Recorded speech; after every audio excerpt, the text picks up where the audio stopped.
আমার স্বামী কবে থেকে নিখোঁজ? মঙ্গলবার দুপুর থেকে 10টা সাড়ে 10টা। নিখোঁজ হওয়ার কারণ? কারণ তো কিছু বুঝতে পারছি না, তবে ও ভীষণ এই যে বিওলোর কাজে ব্যস্ত ছিল, খুব চাপে ছিল। কেটে গিয়েছে 48 ঘন্টারও বেশি, এখনো খোঁজ নেই রহস্যজনকভাবে নিখোঁজ হওয়া কাটোয়ার বিএলও অমিত কুমার মণ্ডলের।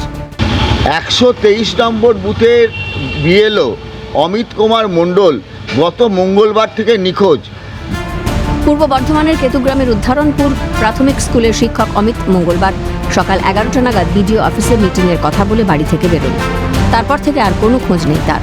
ফোন বাড়িতে, বন্ধু বান্ধবদের সঙ্গে যোগাযোগ করেও কোনো লাভ হয়নি। এই অবস্থায় উদ্বিগ্ন বিএলওর পরিবারের সদস্যরা। দুশ্চিন্তায় স্ত্রী, মাধ্যমিক পরীক্ষার্থী মেয়ে ও ভাই। আমার স্বামী কবে থেকে নিখোঁজ? মঙ্গলবার দুপুর থেকে 10টা সাড়ে 10টা। নিখোঁজ হওয়ার কারণ?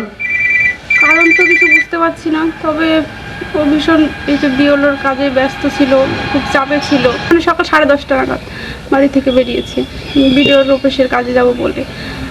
আমরা ভেবেছি রীতিমতো বিকেলে চলে আসবে, না আসেনি। তারপর আমরা ফোন করি, ফোনও ধরছে না।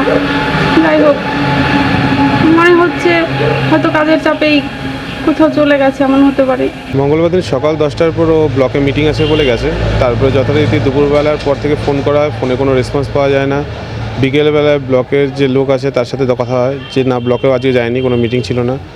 তারপরে মোটামুটি 9টা 15 নাগাদ থানায় গিয়ে জিডি করা হয়, যে মিসিং ডায়েরি করা হয়। উল্লেখ্য, এসআইআর চলাকালীন রাজ্যে এই প্রথম কোনো বিএলও নিখোঁজ হলেন।